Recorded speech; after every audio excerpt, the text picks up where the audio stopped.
Okay, episode 4, I believe, was gentle parenting, the good, the bad, the ugly. And we said then we would later do an episode on old school parenting, the good, the bad, the ugly. Well, we've decided to break it into 2 parts, and today is going to be part 1. Let's go. This is the Balanced Family Podcast with Ben and Jessica.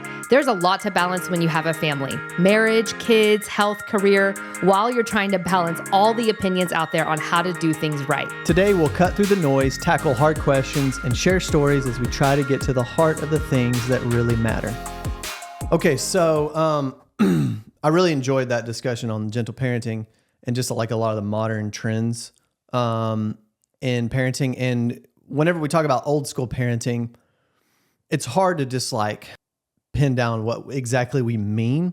And almost when I was thinking about this, it's actually interesting because it seems as though every generation is doing something new and thinks that they're doing something super new and always looks back on previous generations in like kind of a judgmental way, you know, at least here in modern times and in our Western culture, because we're extremely like individualistic, you know? But I think if I had to try to like define what do we mean by old school parenting, it's difficult because it's really just like there's so many different parenting emphases or styles or traditions throughout human history. But I would say if we were just like try to like narrow it down, I would say that what we're talking about in a simplistic term would be a more parent-centric approach to the family versus a child-centric approach. Because right now, if you hear the squeaking, that's our dog squeaking. Lucy, that's enough. They may not have heard that. Who knows?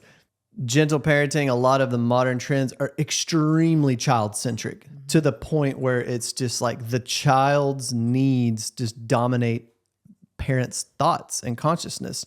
And that's why there's so much anxiety, as we also talk in another episode. So I say all that to say, like, this discussion in the next 2 episodes about old school parenting, it's like, it's a lot of generalization, because there have been kids for hundreds of years that have had parents that might have spoiled them versus parents that didn't, or parents that were more absent or permissive versus parents who were controlling. So it's like, just because you grow up in a certain generation doesn't mean you're going to be completely defined by that trend of parenting. And people have, when you read human history, like people have always been interested in parenting and always been critiquing themselves and society. And what's interesting is like pretty much every generation looks at like the younger generation as, you know, it's just like they're getting it all wrong and they're ruining their kids. They're ruining this society, and you know, it's just kind of interesting. So there's this thing inside of us that always wants to like progress and do things excellent and find like the new thing. But there's a lot that we can grab a hold of from the past and from previous generations that's really important. So this episode in this series is really about trying to capture some of that. Today we're going to talk about the good, and next week we're going to talk about the bad and the ugly behind what we're just kind of generalizing as quote unquote old school parenting. That's a super long intro. Do you have any thoughts to share before we get going? No, I think we should just dive right in. Well, let's do it. So, Jessica, when you think about just like the good in past generations of parenting versus kind of how things are going now, what's like the first thing that kind of comes to your mind? I think just a sense of boundaries and discipline in general. I think that discipline and boundaries are really good. And we talk about all the time, and we have talked about in past episodes, that especially young children, they need boundaries. Yeah. They need actually boundaries make them feel safe, and it makes them feel clear about what is right and what is wrong, what is good and what is bad, what is allowable and what is not allowable, what's safe and what's unsafe. And when you grow up with a lack of boundaries, you actually kind of lack identity. You lack the ability to know, who am I? Where do I fit inside of my sphere of family, you know, whatever it might be? And what am I allowed to do and what am I not allowed to do? Yeah. And I think that old school parenting, while it sometimes put like a huge emphasis on discipline and boundaries, maybe Well, we're going to talk about a lot of that next week. But I think that you can't throw the baby out with the bathwater on that, and you do actually need to have boundaries, and I think that's something that they did well. Speaking of boundaries, we need to give Lucy a boundary. Yeah, it's no driving me squeaky nuts. toys for this episode. Sorry. Okay, we took away your tennis ball. There's the squeakies. Here's your Kong. You can enjoy that. Okay. Like parents these days. Listen to me. Parents these days. Kids. Hey, we're actually current parents, so we can say this. Yeah. Parents these days are terrified of disciplining their kids. They're terrified of putting down boundaries. They're terrified of things like punishment. And like when you look at the older generations, they didn't overthink that stuff. And one thing I was thinking about yesterday in preparation for this episode was that actually like boundaries they literally are there to keep kids safer.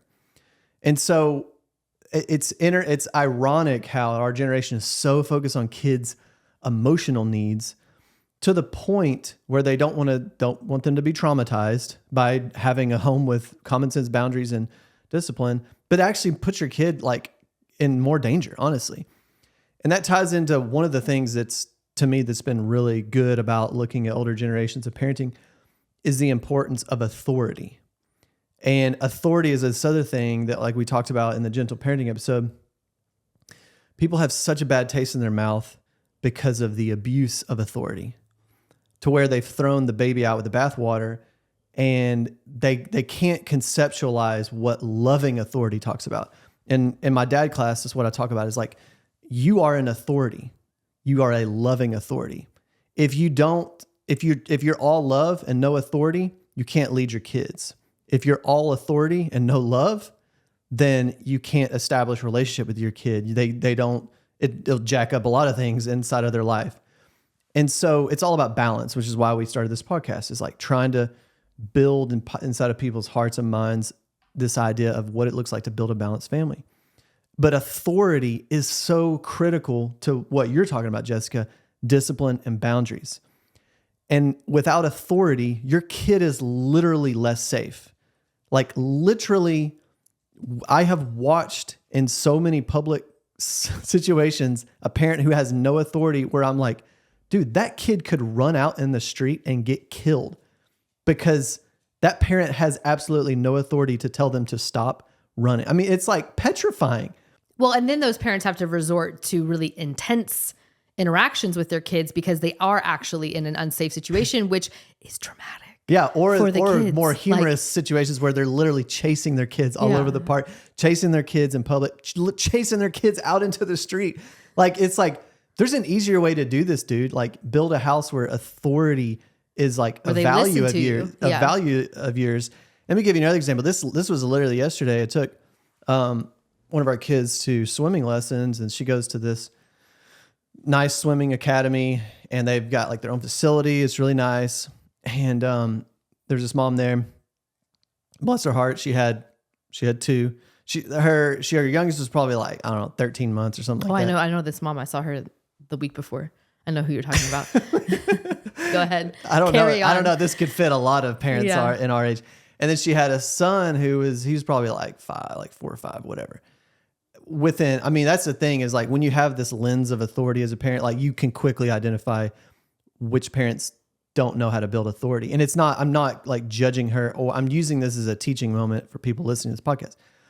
But in this really nice swim academy, they have like a gift shop. It's a nice gift shop with like goggles and like just swim stuff, but also like stuffies and candy. Yeah, it's open area at the waiting room. Like you're in this waiting room, there's like a big glass. It's actually brilliant marketing. It's a pretty cool facility, and brilliant to have that gift shop. And this is not to judge her or toot my own horn, but when we went in there, my daughter turned to me and she said, "Hey Dad, may I please go look at the gift shop?" And it was like, yeah, go for it. And because that's like built in my kids, they know they don't just like go and just start touching everything. And I think I gave her a boundary. I was like, yeah, go look at the gift shop, but hey, don't touch anything. And you definitely don't take anything off the shelf. Well, and this other mom, her son right when he walks in the door, you know, he's just like going at it in the gift shop. I mean, taking big stuffies off the shelves and just grabbing stuff and just, you know, she's giving him all these warnings and telling him not, you know, and it was just like, I'm like, man, it must be exhausting to be that mom because she like doesn't know how to set boundaries and enforce them and discipline. And then he just starts running buck wild. Like, and there's like, it's not a big space. No. And there's like dressing rooms that you could like literally just like go. I mean, he could be crawling under doors and knocking on doors. I mean, he's just like running buck wild. And that scene, I mean, I feel like that is like the norm. Mm-hmm. I mean, would you agree? Like you go to places and like kids are just like, they have no, and this is not a 2-year-old. Like there's an age where like they literally. That's kind of to be expected. And it's a process to like teach them. Yeah. And she made her little toddler, she picked her up and she's like, you kind of made this kind of like comment like, I better pick you up before you start running around too. And it's like, yeah, I mean, it's expected that you're going to be chasing around a little 13 months sometime. I mean, they literally are just they're in everything. So much stimuli. Yeah. They're just learning to walk. I mean, you know how it is when they just learn to walk, you can't stop them. But a 4 and 5-year-old is absolutely old enough to be told, hey, we're not going to do that. We're going to go sit down and be told directly. And they do it. And I just love how like, there's just so much more common sense with that whole value. Cause it's a value. Your home is a set of values. And if you value authority, it's going to show up. And it's not this mean, ugly thing. It's actually just like common sense, dude. Like your kid has to be able to like follow instructions and obey, or they literally are going to like break stuff in a gift shop and cost you money and like just run amok. And I think that the way then that you get those kids to obey, which is again what old school parenting did, is that there were clear, immediate consequences. Yeah. I mean, that is the only way. Yeah. And you can't psychoanalyze with them. You can't try to meet their emotional need with the gift shop. To meet that young child's emotional need in the gift shop and in that scenario would be to give him what he wants, right? Because that's his emotional need right now and maybe he was, you know, I don't know, overtired, or maybe he, you know, was cooped up all day and needed to run around outside. Like, sure. Yeah, maybe. But you do have to actually show how to act in those situations and then to actually have real consequences that are tied to negative actions so that they learn how to not act. Yeah, right? Exactly. I mean, it's actually really simple. Yeah. And just think of the struggle we've seen as former teachers. I mean, you could just like tell kids that like just have no concept for authority. And like the parents are on, like, this is a metaphor, like chasing your kid around the park or like literally like watching your kid run around this facility, like, and annoying everybody. Like that's a metaphor because you will be doing that their entire life. You never have any authority in their life. And it's just this massive problem that we talk about all the time. And parents to say they're absolutely petrified. Older generations, because remember, this is all in the context of like the good. Like they just didn't overcomplicate. Right. That's what I mean. It's like, oh, you did that. There's a consequence. Yeah. And the consequence is a nice way of saying like a punishment. I mean, and like that is such a bad word. And there's a lot of quote unquote experts saying that like punishments don't work. And that is just so dumb.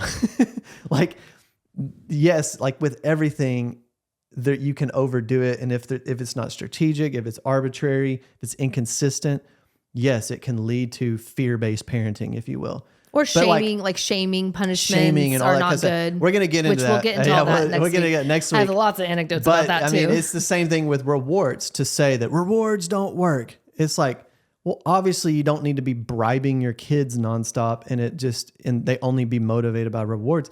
But there are things in the world that reward you. And for a small little underdeveloped brain, like sometimes some extrinsic type motivator is perfect. But anyway, that gets into this whole idea about that stuff. But just so you know, like there is actually no research that says punishment is actually not effective. It's like, it's a trend. So anyway, let's talk about the next thing. I would just say in general, like, and I think we can just discuss this more, the immediate generational gap. Our generation is like obsessed. Which we are millennials. We're millennials. I'm actually Well, I'm like a middle Yeah, to yeah. older millennial. Our generation is obsessed with like not having trauma, like personal wholeness, just like wellness, all that good things, right?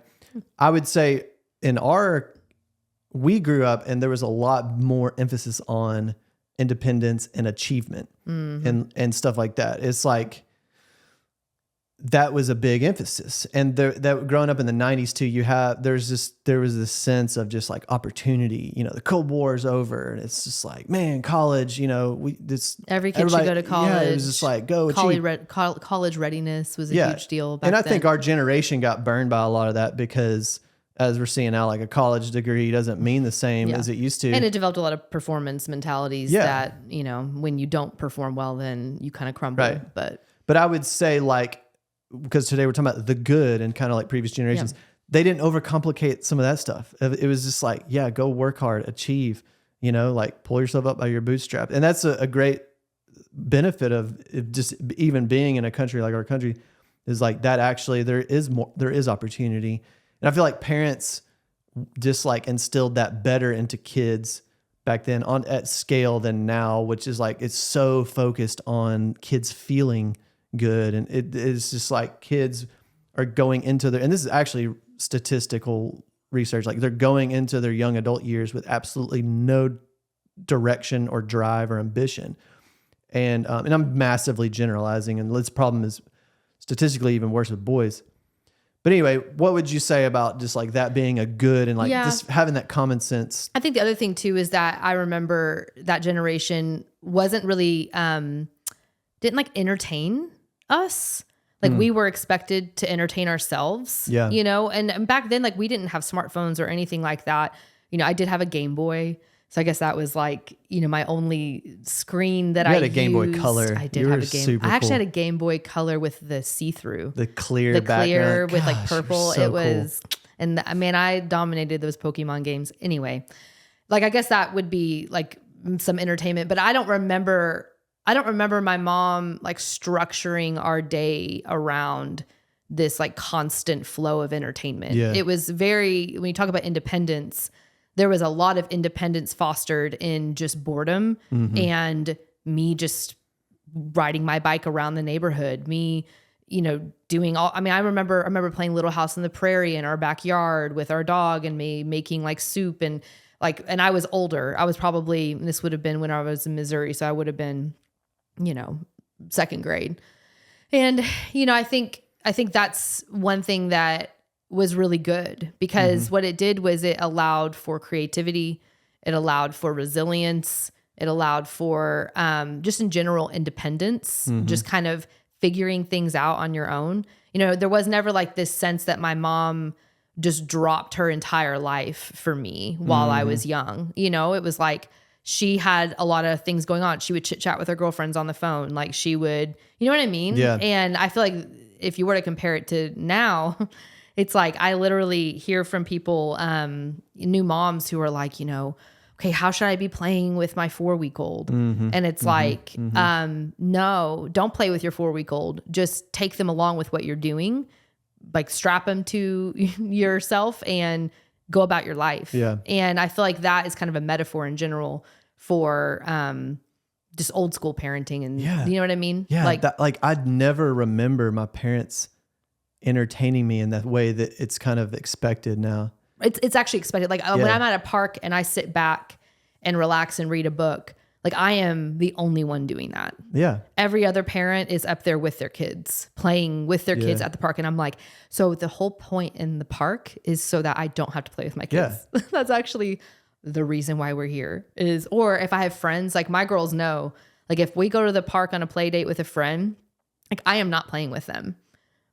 Like, I mean, and even when they were younger, like I would really, they were definitely a little bit more clinging. And of course I would be out there and, you know, be with them a little bit, but I was very actively trying to promote independence for them to be able to be at the park by themselves without needing me, you know? Why do you think our generation thinks they need to just play with their kids and just entertain them so much. I think that there's a lot of research about developmental like milestones and stuff that, are really popular right now. And I think that's the main thing that I hear from parents, especially when their kids are young, is when I need to make sure that my kids are meeting their developmental milestones. And there's a lot of, even like the Academy of Pediatrics, a lot of people have things that parents should do to help your kids hit their developmental milestones. And so what it does is it kind of creates, I feel like, this environment where you feel like your kid's entire development is dependent on you,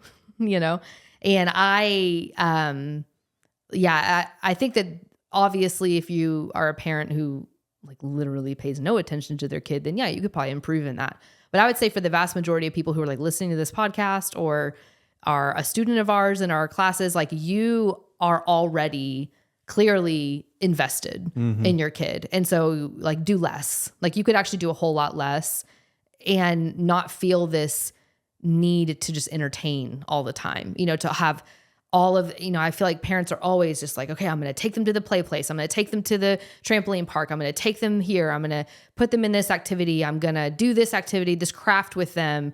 We had like the whole Pinterest mom movement.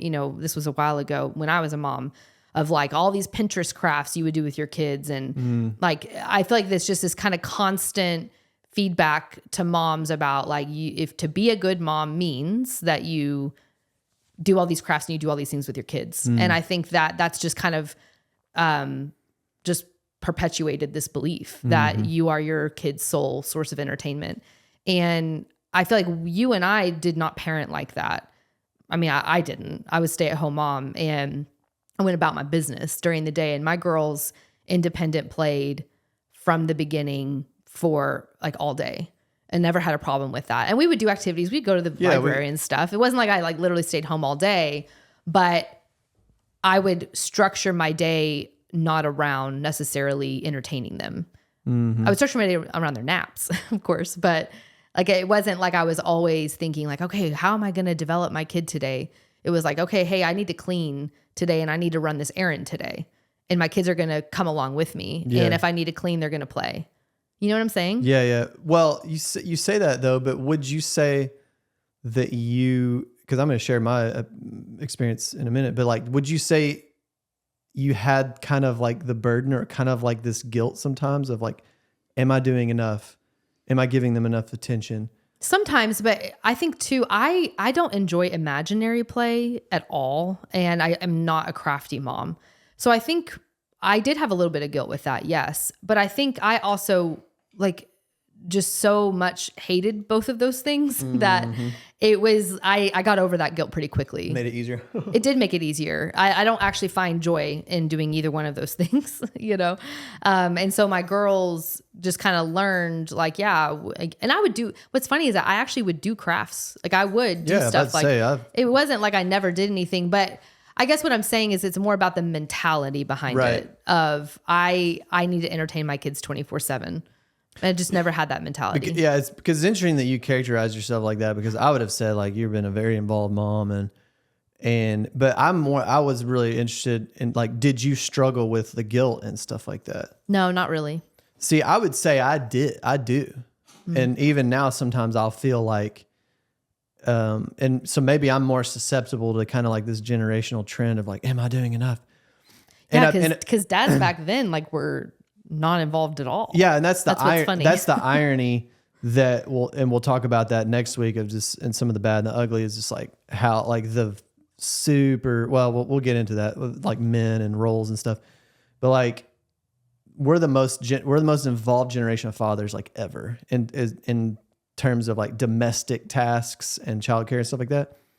But like you watch Bluey, and like Bluey, the show Bluey is like, that is like the dream dad for a kid. Like if a dad was just like playing along all day with their kids, like, I mean, kids love it. There's just, I don't know what, and it's the same in our house. Like our girls like love you and they love doing things with you. But like whenever I go into like play mode with them, it's just like, they just like go buck wild. They just love it, And I don't know why, but when you watch that show, you're like, does that dude do anything except play with his kids?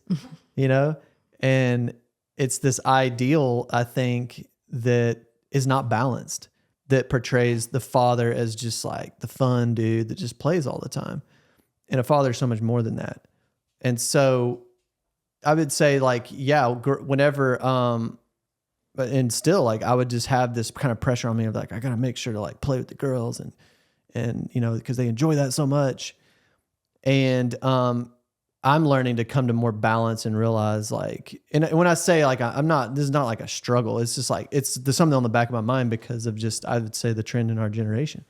But I agree that, I have learned to take step back and realize it goes back to the whole thing we started with child centric versus parent centric.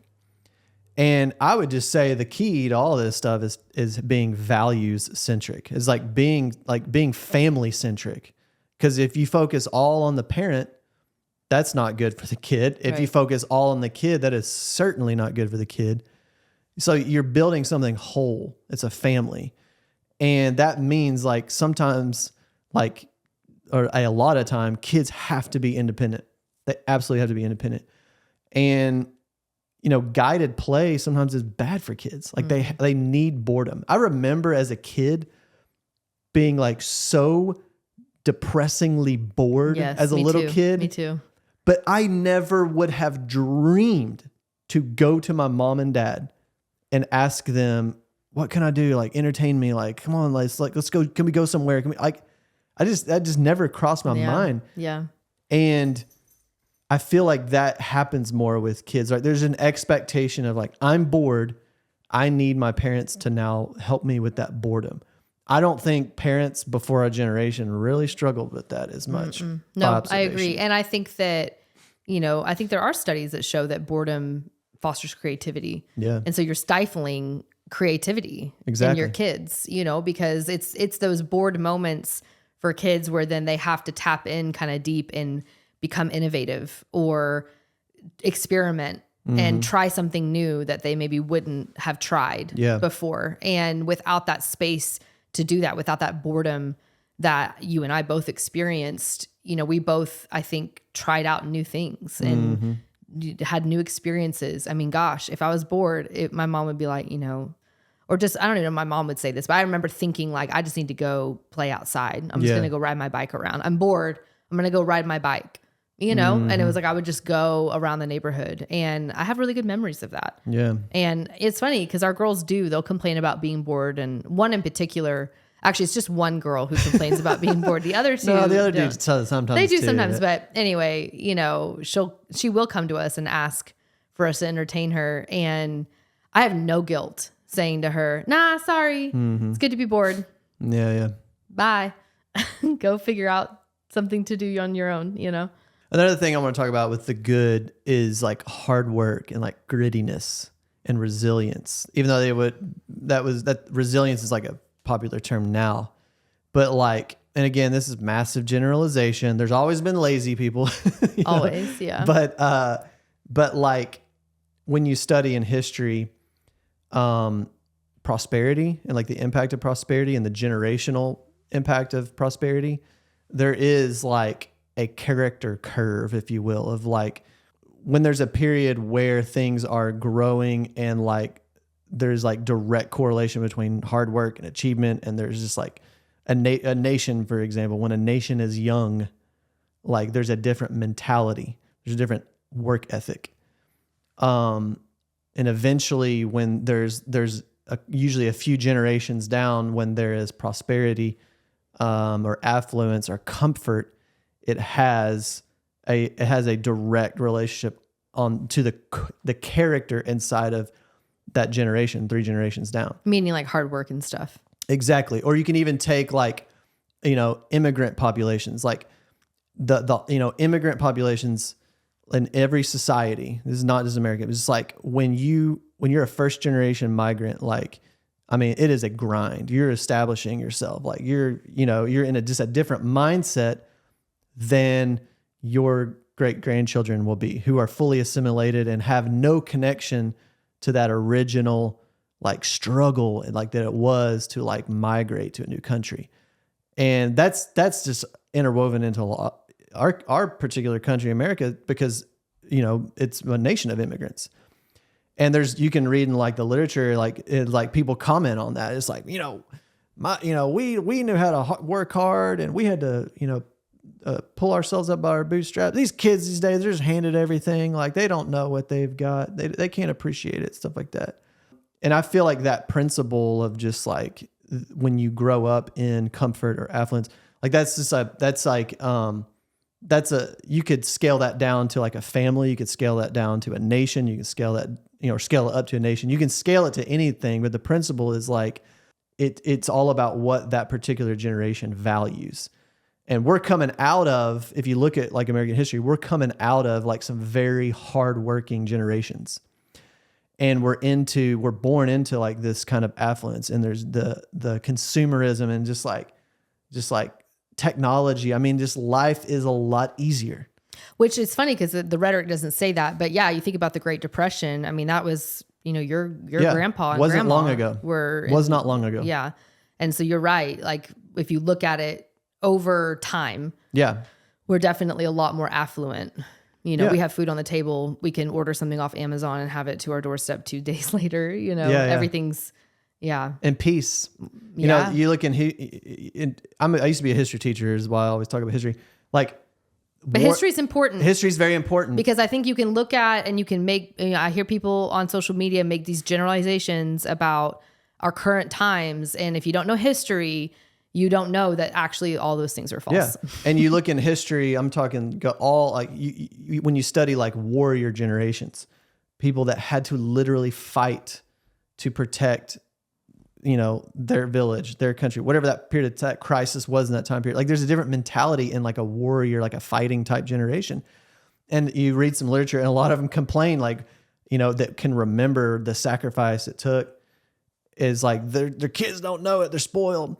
And so all that to say, I would just say there's a lot of good things about working hard, about sacrifice, about being gritty, and the like overemphasis of our generation on mental health and just like wholeness and like wellness and leisure time in general. Fulfillment. Yeah. It's just like, let's just, we don't need a job. We don't need anything. We just need our van to travel the country. Well, isn't it funny that like the American dream right now is actually passive income? Yes. It's all you see on social media is like, I'm going to quit my 9 to 5 and work only like 5 hours a week. I mean, I think I see that type of post all the time. And that's actually the American dream. That's kind of crazy. That's wild. Yeah. Wow. Just for everyone to know, because we actually do that. We actually both, been quit his 9 to 5. It is not passive. No. Nor is it always income. Okay. Yeah. I have never worked this hard as a content creator in my life. It's true. Than I did. Don't think that. Yeah, you're be thankful for your W-2. I would just say that. Yeah. But and your consistent schedule. But man, that kind of blows my mind when you say that. It's like, the whole definition of the American dream has even changed. It's changed. It's completely. all about me and just what I feel, and just like, and there's some good in that, right? It's like, because as we'll talk about next week, there's some baggage that can come with an overemphasis on achievement and all that kind of stuff. But when you become an adult and you realize that like you got to have a job and pay the bills and provide your family, it's like, being pragmatic is pretty good. And past generations didn't overthink a lot of that kind of stuff. Well, and I think then it's like, okay, well then what do you do? And I know maybe we're not talking about this exactly, but I think that there is a way to build hardworking value, for example, in an affluent situation, and a lot of it is just how you approach your kids. And that was what I was meaning earlier about feeling this guilt about not entertaining them, or feeling this guilt about, oh man, like, they're gonna have to work so hard to do blank. And it's like, no, our kids are so capable of doing so much more than we give them credit for. And I think a lot of times we rob them of those opportunities to try to, either give into them because they don't want to do it. Who wants to work hard? No one wants to work hard. That's why the American dream is what it is today. I don't want to have to work hard. I just want to be able to have passive income and, just, I don't know, whatever you would do with your time if you have passive income. But I think building that, you just have to be really intentional when you're living in a generation like ours. You have to, I think that it actually is a little harder than in generations in past when both of your parents are working in your home. I remember it's like I'm home after school by myself, and I gotta like do all kinds of chores, and I gotta make my own, snacks. And I don't know, it was like my mom didn't have like snacks laid out on the counter for me. Yeah. It was like I had to go heat up my own Hot Pocket. Right. your own cancer in a bag. Yeah. That's great. But anyway, I think that there's ways that we could build that, today. But it takes a lot of intentionality. And that's what really being a balanced family is all about. It's not about what thing do I do, like which, side of the pendulum is. It's about being intentional. It's like, if you're intentional over here or intentional over here, like that you're going to be more effective as a parent in general or in your marriage or anything.